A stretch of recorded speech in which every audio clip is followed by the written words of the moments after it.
అనంతపురం నగరంలోని స్థానిక police parade మైదానంలో మైనర్లకు వాహనాలు ఇస్తున్న తల్లిదండ్రులకు ప్రత్యేక కౌన్సిలింగ్ కార్యక్రమం నిర్వహించారు. ఈ కార్యక్రమానికి అనంతపురం అర్బన్ డీఎస్పీ వి శ్రీనివాసరావు అధ్యక్షత వహించి మైనర్ల తల్లిదండ్రులతో ప్రత్యక్షంగా సమావేశమయ్యారు. ఆయన మాట్లాడుతూ మైనర్లకు వాహనాలు ఇవ్వడం వల్ల జరిగే ప్రమాదాల తీవ్రతను వివరంగా చర్చించారు. ట్రాఫిక్ నియమాలను పాటించకపోతే కలిగే ప్రమాదాలు, ప్రాణ నష్టం, కుటుంబాలపై పడే మానసిక మరియు ఆర్థిక భారం గురించి ఉదాహరణలతో వివరించారు. అదేవిధంగా మోటార్ వాహన చట్టం ప్రకారం మైనర్లకు వాహనాలు ఇచ్చే తల్లిదండ్రులపై తీసుకునే చట్టపరమైన చర్యలను స్పష్టంగా తెలియజేశారు. మైనర్లు వాహనాలు నడిపిన సందర్భంలో జరిగే ప్రమాదాలకు తల్లిదండ్రులే బాధ్యత వహించాల్సి ఉంటుందని, జరిమానాలు, కేసులు, అవసరమైతే జైలు శిక్ష కూడా ఎదుర్కోవాల్సి వస్తుందని హెచ్చరించారు. ఈ కార్యక్రమంలో సర్కిల్ ఇన్స్పెక్టర్లు శ్రీకాంత్, రాజేంద్రనాథ్ యాదవ్, వెంకటేష్ నాయక్ తదితరులు పాల్గొన్నారు. అందరికీ నమస్కారం.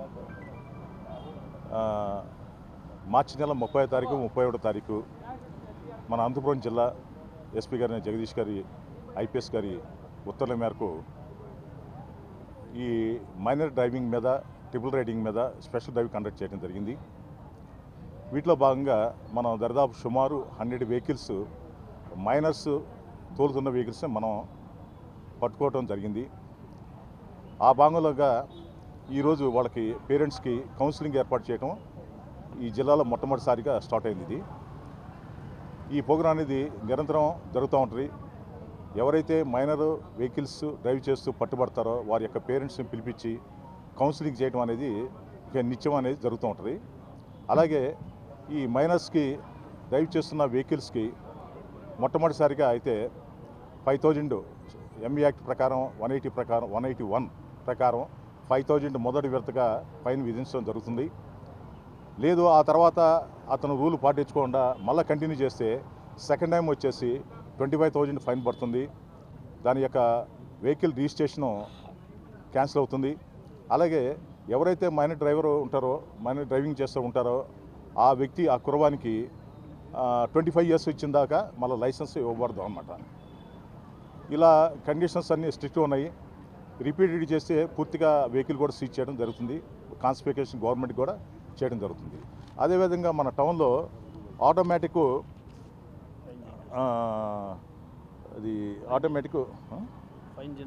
ఫైన్ జనరేషన్ సిస్టమ్ అని చెప్పి అది త్వరలో స్టార్ట్ కాబోతుంది.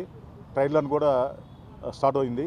దీని ప్రకారం ఏంటంటే అక్కడున్న సీసీ కెమెరాస్ అన్నీ మా ప్రమేయం లేకుండానే వెహికల్స్ యొక్క నంబర్స్ తీసేసుకుంటుంది. ఎవరైతే ఆ రూల్స్ వైలేషన్ దాటి ప్రవర్తిస్తారో వారి యొక్క వెహికల్స్ నెంబర్ నోటి వారికి ఇమీడియట్గా within section of fact of సెక్షన్స్లో వాళ్ళకి మెసేజ్ వస్తుంది ఫైన్ విధించినట్టు. ఈ విధంగా ఉంది కాబట్టి ఎవరైతే వాహనదారులు ఉన్నారో వాళ్ళంతా జాగ్రత్త పడాలి. అదేవిధంగా పేరెంట్స్ మైనర్స్కి ఎటువంటి పరిస్థితుల్లో వెహికల్స్ ఇవ్వకూడదు. ఒక్కోసారి ఈ మైనర్స్ వెహికల్స్ డ్రైవ్ చేస్తూ వాళ్ళు ఏదైనా యాక్సిడెంట్ జరిపినట్లయితే ఆ పేరెంట్స్ దానికి సంబంధించిన వెహికల్ ఓనర్ కానీ లేదా ఆ వెహికల్ ఆ కుర్రవాని పేరెంట్స్ కానీ ఆ యాక్సిడెంట్ కేసులో వాళ్ళు కూడా ముద్దాయిలు అవుతారు. ఈ శిక్షలు కూడా కఠినంగా ఉంటాయి. దానితో పాటు ఎవరైతే మైనర్ డ్రైవింగ్ చేసి కేసులో ఇరుక్కుంటారో వారికి భవిష్యత్తులో ఉద్యోగాల్లో ఇబ్బందికరమైన పరిస్థితులు వస్తాయి. కాబట్టి ఈ మైనర్స్ని ఎటువంటి పరిస్థితుల్లో పేరెంట్స్ని ఎలా చేయదని చెప్పి రిక్వెస్ట్ చేస్తున్నాము. ఇంకొకటి ఏంటంటే చాలామంది టౌన్స్లో రాత్రి 10 దాటిన తర్వాత ఏదో టీ వంకో లేదా టిఫిన్ వంకో చెప్పుకొని, హాస్పిటల్ చెప్పుకొని, రకరకాల కారణాలు చెప్పుకొని రీజన్ లేకుండా వాళ్ళు తిరుగుతూ ఉన్నారు. అట్లాంటిది కట్టడి చేస్తున్నాం. డ్రంక్ అండ్ డ్రైవ్స్ బాగా స్ట్రిక్ట్గా పెడుతున్నాం మేము. ఇంకా రాను ఇవన్నీ ఇంపోజ్ అనేది కఠినంగా ఉంటాయి. సాధ్యమంత టౌన్లో ఎలాంటి అవాంఛనీయ సంఘటనలు జరగకుండా ఈ ట్రాఫిక్ విషయంలో కానీ, నైట్ డ్రైవింగ్లో కానీ ప్రశాంత వాతావరణం కల్పించాలనే ఉద్దేశంతో ఈ ఎస్పీ జగదీష్ గారి ఆధ్వర్యంలో మేమంతా పనిచేస్తూ ఉన్నాం. కాబట్టి నేను ఫైనల్గా అప్పీల్ చేసేది అంటే పేరెంట్స్ని మీ పిల్లలకి వాహనాలు ఇచ్చేసి వాళ్ళ యొక్క జీవితాలకి, అలాగే వాడు తోలిన దాని వల్ల అవతల వచ్చిన వ్యక్తుల జీవితాలకి ఎలాంటి ప్రమాదం లేకుండా చూసుకోవాలి. వెహికల్స్ మాత్రం ఎటువంటి పరిస్థితులు వాళ్ళకి ఇవ్వద్దు, ఎలా చేయొద్దు అని చెప్పి రిక్వెస్ట్ చేస్తున్నాం.